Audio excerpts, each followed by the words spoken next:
Black people are 13% of the population, and they are 50% of the police shootings.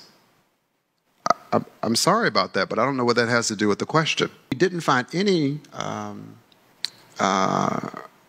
racial bias in police shootings. Some of y'all need to apologize to me.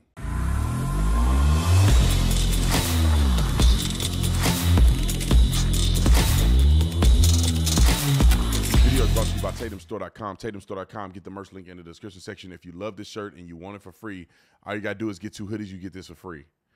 Buy 2 hoodies from the store. Get any shirt on the store absolutely free. We're only doing it to the end of this week. Like and subscribe to this channel. Hit the bell so you get notification anytime I go live. You already know what to do. Let's get into this. I've been saying this for 100 years, that if you look at the numbers and you do the research to any degree, and I could tell you this as a former cop, when I told you guys, and I've said a million times that people call me an Uncle Tom Coon sellout and I hate black people, because I said there's no difference. And if anything, they actually shoot white people more than they shoot black people. Let me just give you the stats, and then the Harvard professor will finish it. The stats show that twice as many in just raw number of white people get shot by police and twice as many unarmed white people get shot by police. You will never see a video of that online because it's not juicy enough, but it exists. The numbers don't lie. And so when you look at it, and as my experience as a police officer, knowing a whole bunch of other police officers, I'm like, there's clearly reasons behind it. If you do any research, you know anything about anything, you know that it's a cultural thing. Black people are a lot more violent. They get a lot more aggressive, especially in the inner city. Poor people, nothing to lose, no daddies. I mean, it just happens that way. Disproportionately, black people act a certain way. Disproportionately. I didn't say it's more. It may be more white people that kill each other. It may be more white people that kill people in general. But disproportionately, per capita, black people are acting, you know what, far more than anybody else, committing more crimes than anybody else, period. And then you add in per capita, and it's outrageous. And so that's the reason why there's so many negative police interactions. But as a cop, 99% of the time I could imagine that cops are not worrying about your color. It's too much other stuff going on. Life and death is in the balance. And white people can kill you just as much as black people can. What people are doing is they're saying, they go to a black community and they go, look at all the shootings in the black community. They go to a white community and they say, look, there's no shootings in the white community. It's like, come on.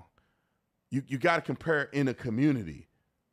You can't just go compare this side of town and then go across the country and this side of town. See, they ain't shoot no white people over here. They shoot a bunch of black. Okay, it's dangerous over here, and there's no crime over here. You can't compare the two. But anyway, the Harvard professor, just like I would or anybody else that's black with common sense, after doing the research, listen to the backlash he got. Wrote a clip. Black people are 13% of the population, and they are 50% of the police shootings. I'm sorry about that, but I don't know what that has to do with the question. Right? And it was in this moment in 2016 that I realized people lose their minds when they don't like the result. Facts. Right? And so what my paper showed, you'll see tomorrow, like some of you, was that... Shout out to Right Wing Angel, by the way.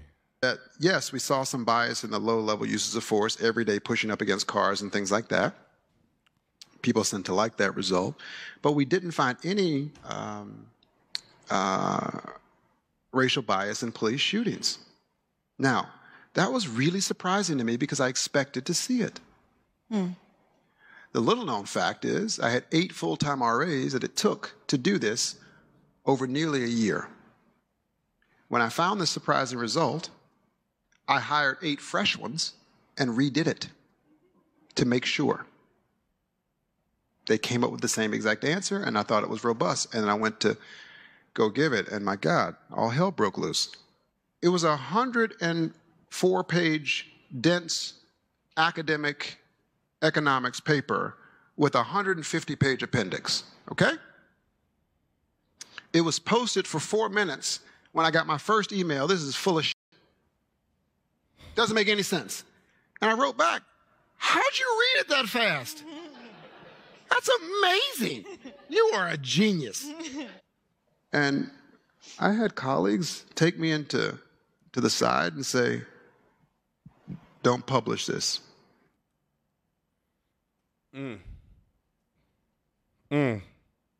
I want you to digest that real quick. You'll ruin your career. I said, what are you talking about? I said, what's wrong with it? Do you believe the first part? Yes. Do you believe the second part? Well, the issue is they just don't fit together.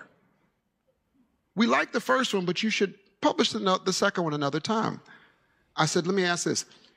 If the second part about the police shootings, this is a literal conversation.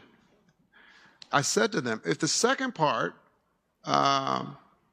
showed bias, do you think I should publish it then? And they say, yeah, then it would make sense. And I said, I guarantee you I'll publish it. We'll see what happens. Black people. I want to support this, man. I really do, because I think that it takes a lot of boldness and courage for you to come out as a black man and do that in an institution that frown upon your results if it doesn't match their agenda. And I think Stevie Wonder can see that this is a true statement, that there wouldn't be a significant increase in police shootings when it comes to black folks.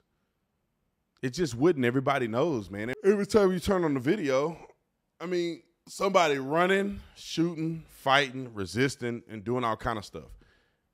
And then you look at the articles, you look at the news, it seems like it's always a black person shooting cops, killing them, and doing all this stuff. It's actions that are leading to reactions from police officers.